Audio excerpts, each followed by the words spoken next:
It's a great honor to be able to present at the 35th anniversary of iOS Press. Congratulations, Einar, and all the others that have made this possible. Might add, the JAD is also celebrating our 25th anniversary. Started in 1998. Okay. So what is the Journal of Alzheimer's Disease? It was created not just to be an important business enterprise and to be an important forum, but it really was to create an open forum to promote novelty in the Alzheimer field and to create a feeling of a worldwide community of Alzheimer's researchers and people interested in promoting greater understanding of the disease and new therapeutics, and become the major, and the goal was also to become the major forum for publications for Alzheimer's disease. So I'll go over a lot of the facts and figures that have happened over the years. And I might add that, I'm presenting these as editor-in-chief, but the efforts are iOS, Rochelle and her predecessors, Einar's vision, as well as Beth Kumar, who's worked with me throughout all of this, and other editors. So the impact factor of JAD is right now is very close to 4.5. We're the most highly cited of any Alzheimer's journal, not the highest impact, but have had the most attention paid, with over almost 200,000 citations, almost 10,000 publications. So the editors are international in scope, myself, Beth Kumar, members from Europe, and then senior editors, which I'll explain a little bit later. We also have editors dealing with the issue of prevention, ethics, and scientometrics. Aaron Sorensen has been instrumental in the development of the journal. Where are these editors located? As you can see, they're pretty evenly broken down between North America versus Europe and Asia, which is an emerging area of increased publications. There are smaller numbers from South America and Central America, as well as Africa. So we've actually tried to address those, which I'll talk about more, by outreach, by waiving all fees for South America, and we're doing the same now for Africa. Where are the editors located?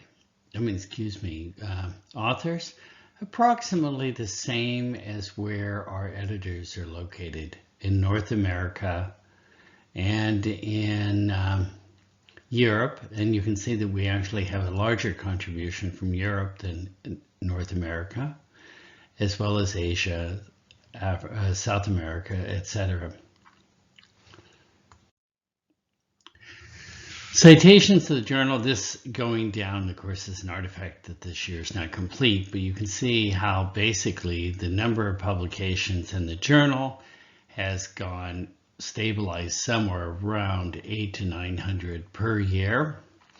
Citations per year have been going up every year.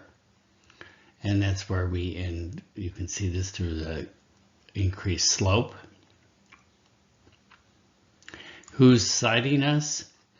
An array of journals: Alzheimer and Dementia, the Alzheimer Association journals, Frontiers in Aging Research, the MDPI journal. We've had more and more articles that are becoming open access over the years. To promote novelty, which, as I mentioned, one of our major goals from the very beginning, we've had several handbooks coming out, and that's to promote emerging topics, like the topic of air pollution in Alzheimer's disease is an emerging topic. And we just had it by who's acknowledged an edited issue of handbook edited by Lillian Calderon. We've had also more recent ones about digital assessment, neuropsychological assessment, and drug discoveries led by a group from South America, South and Central America, emerging area of photo treatment, photomodulation of the brain. We have a handbook in the works that'll be done this year, is the microbiome and the gut axis, etc. So all of these are one way to promote having novel areas is to have invited issues. This is our outreach because we wanted to have a greater number of articles from South America. One of our editors from Brazil suggested if we waived fees, we could increase the number. We did that. It led to a number of articles being submitted. And this is the breakdown between Brazil, Peru, Colombia, etc. We're doing the same type of outreach right now to Africa, a little bit harder to do because the African base is smaller, but we've identified several people in Nigeria and other places that are in the process of submitting articles. The ethics section, there's a lot of ethics about whether treatment, what was the ethics that happened when people were exposed to COVID in nursing homes. So we've had articles on many of these topics, diagnosis, treatment, etc. And Alison Rosen has led those. So where are our citations coming from? Well, as you know, that the distribution is not linear for or normal for citation numbers, and you can see that it still is being led by the classification of metabolic abnormalities in Alzheimer's disease as being type 3 diabetes by Suzanne Delamonte. But there are a number of other important articles that have hundreds of citations each. We've also had actually looked at more recently, just looking what are the most cited articles we've had. We've had really highly cited articles on COVID-19 and air pollution issues. So many of these recent really hot topics have had a tremendous impact. Further, in the using viewing as the mechanism rather than citations, with the article with the mind diet and had the most views, as well as those articles related to COVID and spiritual fitness. These viewing has a lot to do with the general public and the tremendous promotion that iOS does. Okay, so we also had 49 articles on COVID published in this past couple of years. We made all of those open access. So this is the book series I talked about. Okay, we're now almost finished with volume 9, which will be in the microbiome, and we've had a strong interest on the role of microbes in Alzheimer's disease, and we've been right at the lead on this. And volume 10, which we're still in the initial phase, but should be finished early next year, is going to be on prevention, ideas of prevention. In addition to having JAD, we also have a sister journal, parallel journal, which is a completely open access version of JAD. This journal continues to get more and more views. Number of articles are more every year. And it's now indexed in Google Scholar, PubMed Central, Web of Science, and the initial phase to getting into Web of Science. Okay.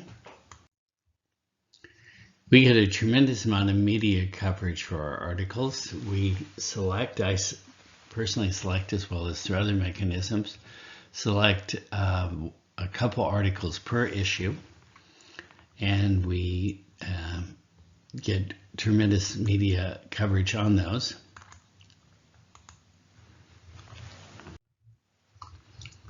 Okay, so this is an example of a successful press release where it really,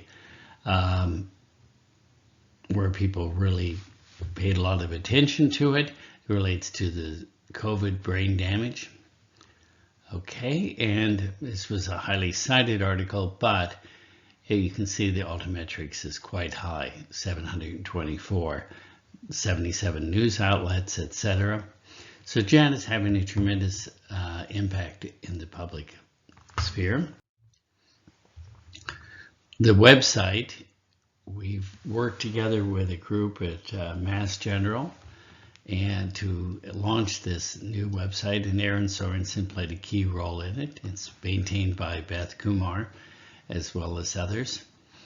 And we try to keep really topical areas, particularly we highlight editors' choices. Articles I think are particularly interesting from a scientific standpoint. And we highlight pieces of their data and the authors.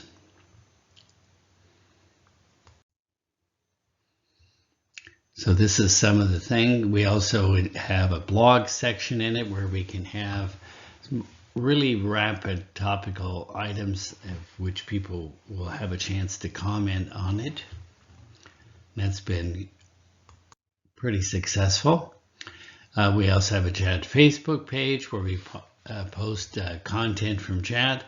I might add, I also post content about anything related to Alzheimer's disease that's been in the popular press. So usually I place 2 or 3 listings every day, in addition to the JAD content. We also have a Twitter site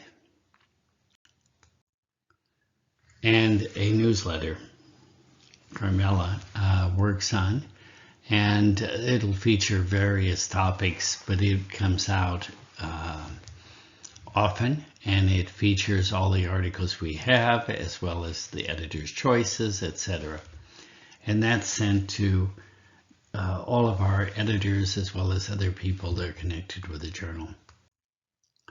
So where are we going to go from here? Well, our major goal going forward is to continue to build a community through outreach and increase gender representation, regional representation, as well as other forms of diversity. We've increased recently, it's not completely reflected on the list, our female representation among the top editors. And we're working hard to try to get more people from underrepresented countries such as Africa, and increase the number of people involved from South America. We think we've succeeded, or at least toward it, in South America, and we are working toward the African version.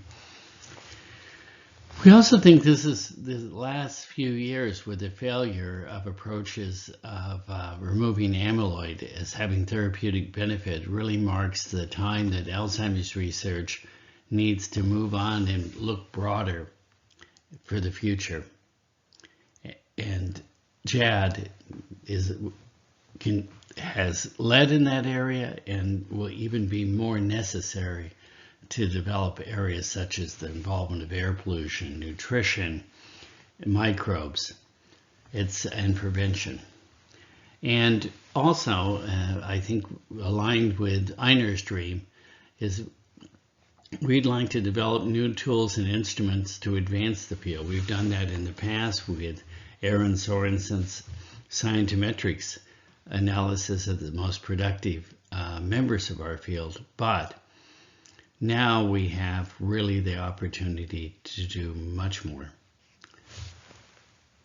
And we're in the process of figuring out ways to do that, to advance ways that scientists can data mine the field to really get at what are the underlying features of the disease. So I want to thank you very much for the attention, everyone here, but a special thanks to Einar and Rochelle and their predecessors, Raina, that helped us so much over the years. Without their support, nothing would have been possible.